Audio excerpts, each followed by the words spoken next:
Welcome back to our Richest YouTube channel. In this class, we'll be learning how to make a double-breasted bubu. Okay, it's a bubu dress and it has a notched lapel collar at the neckline area, and then it has this double-breasted effect also. It's a very simple tutorial and it's beginner friendly. If this is something you would like to learn, kindly stay tuned to the end of this tutorial. Thank you.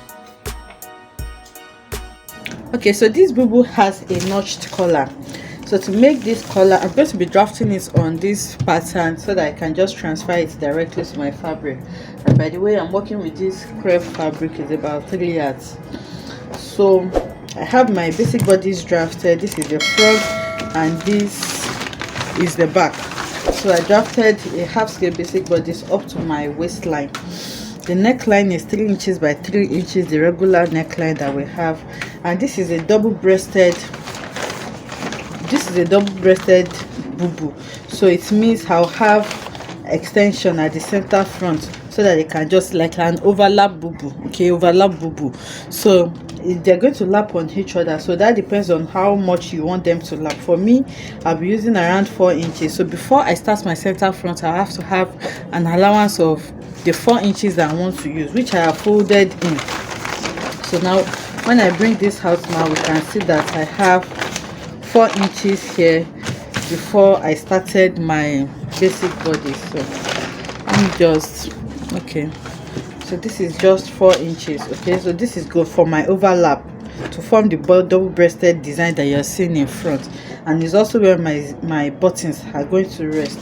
So now we'll start to draft our pattern. Now the first thing is to note my neck depth. That's how deep you want the neck to be. So for me, from the upper part here, I want my neck depth to be around 7 inches. So what I need to do now is to mark this 7 inches here on from my neck, from my starting point here. I'm going to mark my 7 inches for my neck depth here, and then I'm going to connect it to my neck point.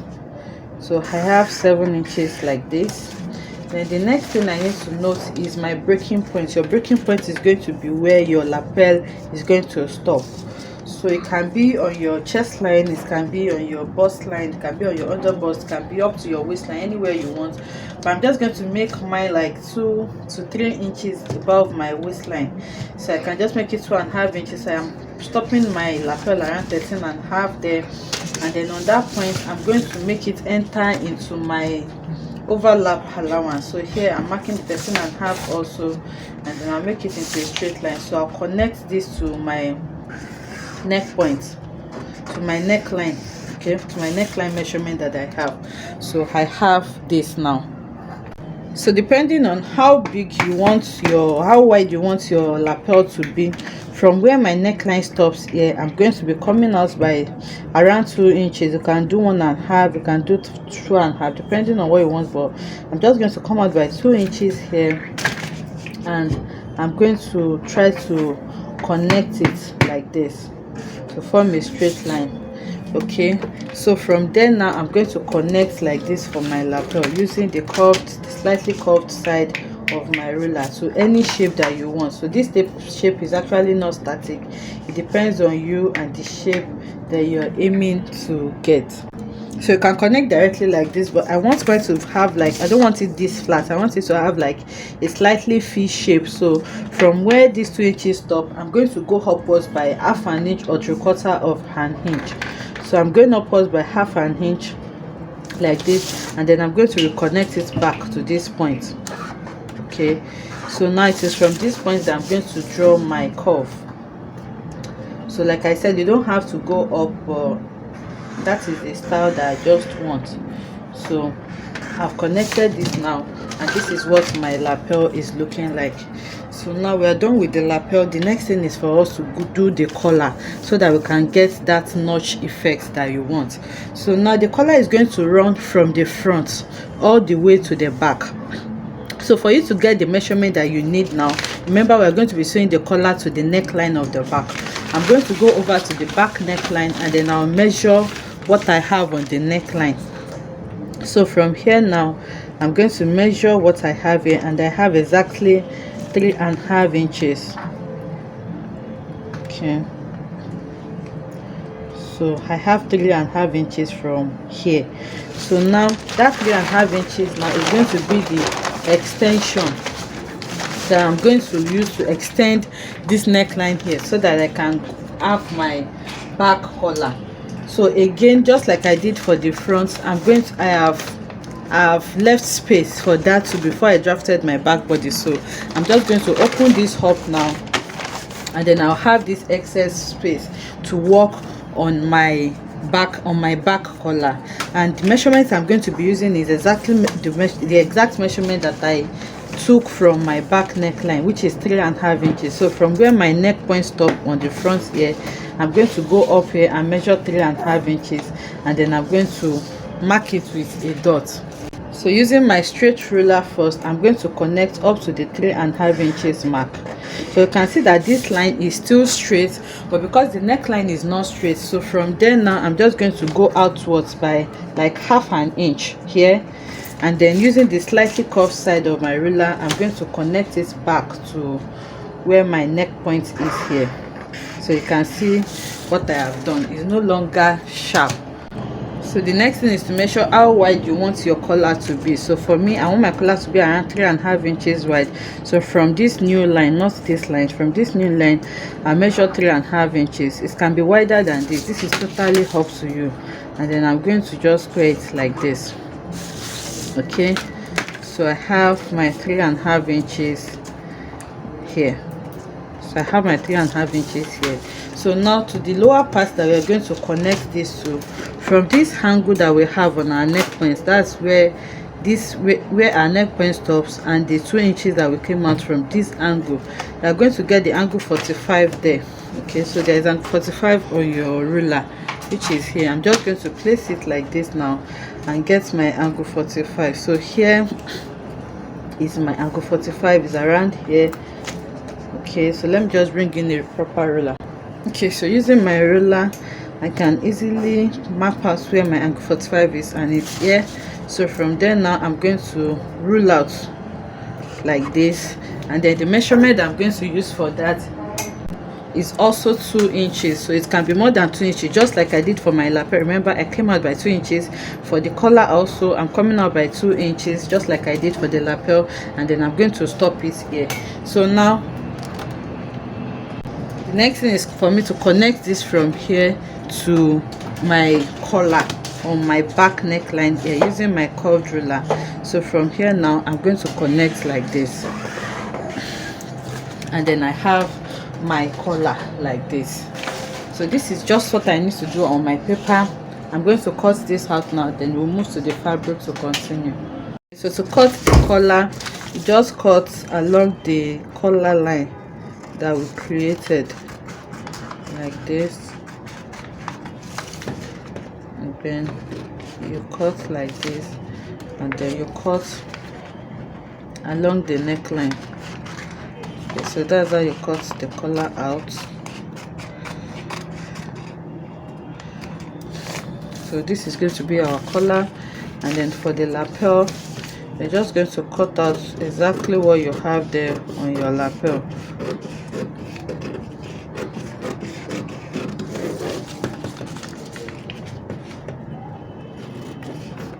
Okay, so now this is what I'm going to use to cut out my.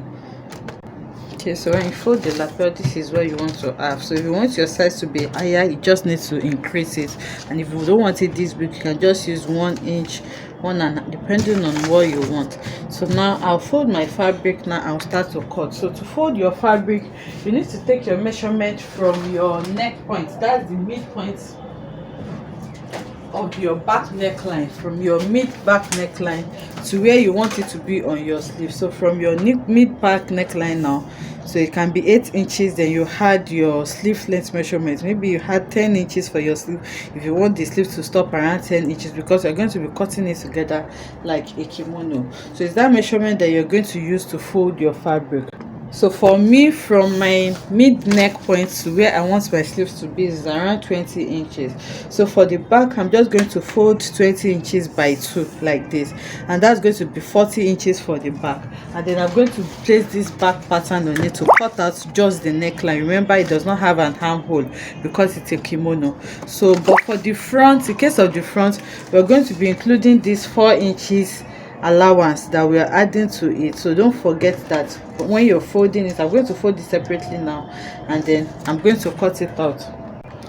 Okay, so my fabric is folded now. This is the front, so let me just push it so that we can see it. So this is the front, okay, and I have 4 inches allowance here for the back before placing the front. And the measurement that I use to fold this is my neck point to where I want my sleeves to stop, which in this case was 20 inches for me. So 20 multiplied by 2 for the full back is going to give me 40 inches, and then for the front, 20 inches plus 4 inches allowance, that's going to be 24. So multiplied by 2 is going to give me 48 inches for the front. So the front is 48 inches in width, and then I folded it into 2 so that I can have my half scale bodies, and then the back is 20 inches multiplied by 2, that's 40, and then I folded it into 2 also. And the length is going to be the length of your outfit, how long you want your outfit to be. So now the first thing I'm going to do now is to cut out my back neckline. And to cut out your back neckline, like I explained, you just need to place your pattern on it like this, and then you cut out your neckline. So it's that simple. So I'm going to cut it out now, but before I cut it, I just want to note my neck point with my chalk. So that's where my neck point is, and then I'm cutting this out. Okay, so I've cut out my neckline. So now I'm going to shift this a bit. Then from where my fabric stops here, I want to do my shoulder slope. So here I'm going to go down by 1.5 inches, and then from that 1.5 inches I'm going to connect it to my neck point here in the diagonal form, and then that's going to be my shoulder slope. Okay, so for my sleeve opening, I'm going to measure around where my sleeve is going to stop, which is my elbow. I have around 12 inches here. So because it's not going to be a tightly fitted sleeve, I'm just going to use 10 inches, okay, or you can just use the 12 inches like that. So I'll just leave it at 11 inches, and then on that point where my sleeve stops, I'm going to come inwards here by 1 inch for shaping, and then from there I'm just going to take it down straight like that. So I'll cut this now so that I can cut my front and back together before I cut out the front neckline. Okay, so you can see I've shaped it now, and then I just cut it straight down for my sleeve, and then I've also cut out my shoulder slope. So now I'm going to remove the front. So you're not going to the back, you're not going to slash open the back. You can see that it is still together, and this is what my front is looking like. So now I'm going to bring in my front pattern and then place it on it like this. You match it very well, okay, you make sure they align well, and then I'm going to cut out exactly what I have here. So you can hold that part with a pin, or you just use something to hold it for you in place. So now from my breaking point, I'm going to cut out my lapel, and then also I'll cut out my neckline. From there now I'll cut out my neckline also.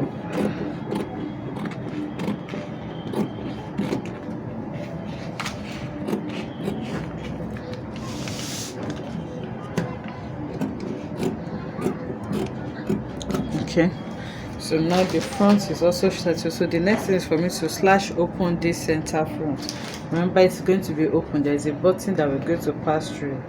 Okay, so this is what the front neckline is looking like, and by the time we fold this is what a lapel is going to look like. So I'm just going to set this aside also, and then work on my facing.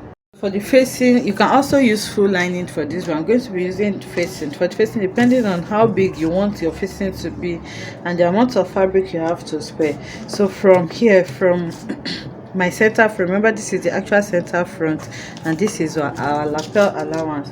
So from here I'm just going to go inwards by 1 inch or 1.5 inches, and then on the shoulder area I'm also going to measure the same 1.5 inches, and then I'll connect it using my ruler, and then I'm going to cut out that for my lapel. Okay, so I'm going to connect it like this. Remember, this is a full long dress, so from here I'm just going to cut, make it straight down up to my actual length measurement like that, because I don't want to join this, I don't want to waste my paper. So once you place this on your fabric for your facing, whatever measurement that I have here, I'm just going to measure it straight down. Okay, so I have around 5.5 inches here, so I'm just going to measure 5.5 inches straight down so that I can have something long for my lapel. And then for the back also I'm going to do the same thing. Remember, we're going to be joining the front and back together. So on my back here excuse me, I'm going to note where my lapel stop, or you just measure the 1.5 inches again, so it stops around there. And then here on my back neckline I'm just going to measure maybe 4 inches or 3 inches depending on what you want, and then I'm going to connect this to where my lapel stops. So that's going to be my facing for the back. It can be longer than this, but I don't have a lot of fabric, so I'm just going to make do with what I have. So I'll cut that also, and then I'll go ahead and cut my collar. Remember, we still have a collar to cut. So when I'm cutting my collar, I'm going to add 1/2 inch allowance all around the collar so that I can sew it. Okay, so this is my facing for the front, this is the facing for the back, and I noted this as my CB, and I'm going to cut that part unfold. So I'm going to sew it to it like this. That's why you have it, you need it to be exact, because you're going to sew them together, and this is going to be my collar that is going to go round my back. So I'll go and cut this now and then bring it back to show us. So for the back, I'm just calling this as my facing. It's just the front that is going to carry the button that I'm going to make long. Okay, so I've gone ahead to cut my facing, and like I said, I just made it straight. You can see this is the pattern, then I just cut it straight down to make up the actual length that I'm working with. This is the front, and this is the collar. So for the collar, I cut 4 of it. Remember, it's just a half scale, so 2 for the main fabric and 2 for the lining, and I'm going to join it together here to make 1 full collar. So I'll also go ahead and add my interface to it, because you need your collar to be a bit strong. So the stay I'm working with is very soft, so I'm going to be adding on both the lining and the main fabric. And then I'm also gonna ahead to cut out my back facing. So the center back is on fold like this. So this is my back facing. I'll go to the sewing machine now to start to sew it.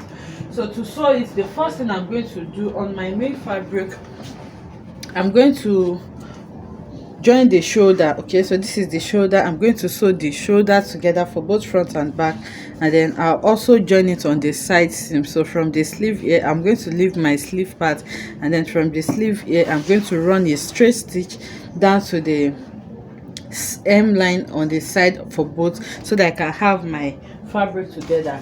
And then for the facing, I'm going to do the same thing.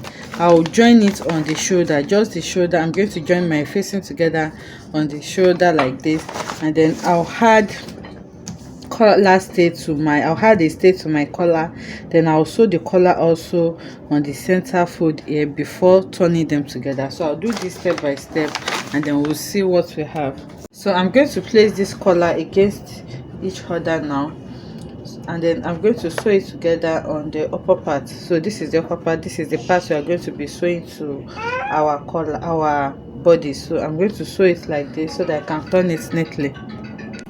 So I'm gonna have to sew this now up to where my collar is going to be. You can see I'll notch it at important points, then I'm going to turn it out and take it back to the iron to give it a good press.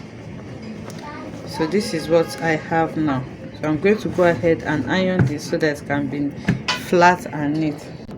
So I've gone ahead to iron this now, and this is what the collar is looking like. You can see that it is flat and neat. So now to fix this to my main bodice, remember this is the main bodice, this is the shoulder that I've sewn together, this is the back, and this is the front. So for the back, I'm going to put it together, unfold now, and I'll notch my midpoints, my center back. So this is my center back notched. So you can see I'm placing it. This is the right side of my fabric, this is the part that I sew, this is the right side. So I'm going to bring my collar like this, and then I'm going to match the center back, that's the joint part of the collar, against the part that I notched. So I'm going to match them together, and then I'll pin.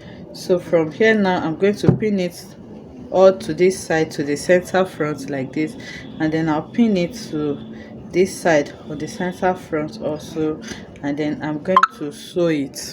Okay, so I'll sew this down, and then I have this part of my lapel left.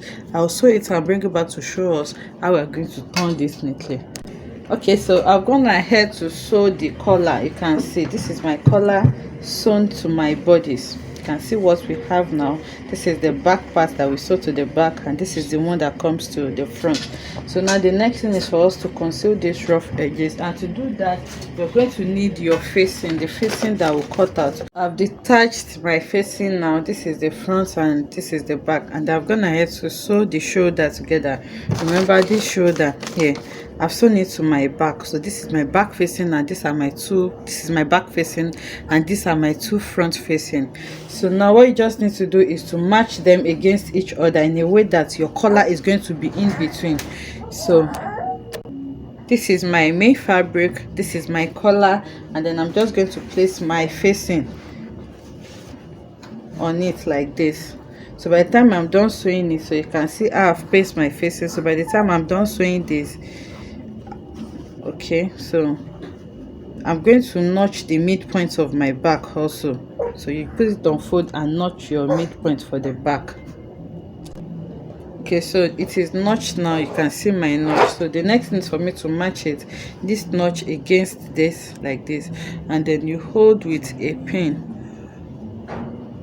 Okay, so you hold that part with a pin, and then you take this to your side. So they have to match also. This where you have joining here, that's your shoulder point, have to match with this, and then you hold that with a pin also, and then you go over to this side also and make sure that they match. So where you have your sewing, your shoulder to this point also have to match, and then you hold that with a pin also.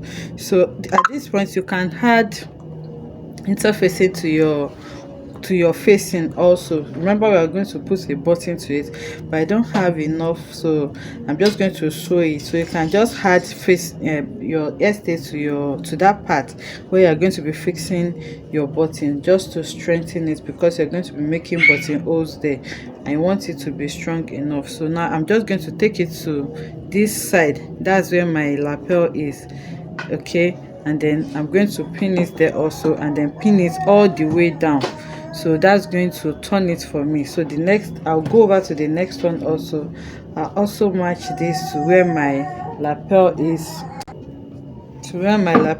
and then I'm going to sew it also, and then take it all the way to the hem, so that everything is going to be neatly finished. Okay, so I've suspended my collar in between now, and this is my facing. My collar is in between my facing and my main fabric, and then I went ahead to sew it. So you can see my sewing now on the neckline, and then for the front I just sew it straight down all the way to the hem. So by the time I turn this now, you'll see that this is neatly finished. So because my facing at the back is very short, if your facing is short like mine, you will need to use a hemming gum. Okay, so I'm just going to weave this part now, and then hold this down with an hemming gum. But if you have enough fabric, just make sure that your facing is as long as possible, so that it's not going to be poking out. So this is what the neckline is looking like now, and you can see that it is neatly finished. So now we're done. We just need to iron this very well, and then the dress is ready. So I'll take this to the ironing table now, and then I'm going to iron this really flat. I'll bring out my lapel and then we'll see what this looks like. Okay, so now this is our lapel. This is the collar. Like I said, we need to iron this so that it can be as flat as possible, and then I'm going to use my hemming gum to hold this down because it's very short. So this is the double-breasted part. If you open it now, you see that there is 4 inches allowance that we left before this now laps on it. Then you fix your buttons on this 4 inches allowance that you left all the way down. Then you can beautify your lapel with petals or whatever it is that you want to beautify this with. So I'll just go and iron this now, and I'll take it to the mannequin so that we'll see what it looks like. Okay, so this is what our bubu is looking like. You can see the notch collar here, so you just need to iron this neatly to have something like this, and you can see that it is neatly finished. So you iron it as flat as possible, and like I said, just try to add interfacing to this so that you can fix your button and buttonhole easily. And then I just wanted to place this trimming on my lapel area. You can embellish it with whatever it is that you want. This is the sleeve, this is the kimono part of the dress, and this is the sleeve opening. So I just held the button part with my pin. So you hold it with your pin at the area where it overlaps. You can see the overlap, so you have 2 buttons for each on the overlap area so that I can hold it well for you. And then this is what the full view of the bubu is looking like. It's a very simple tutorial and it's really beautiful. If this is something you have learned from, let us know in the comment section. Like, comment and subscribe to our channel, and I will see you in the next one. Bye.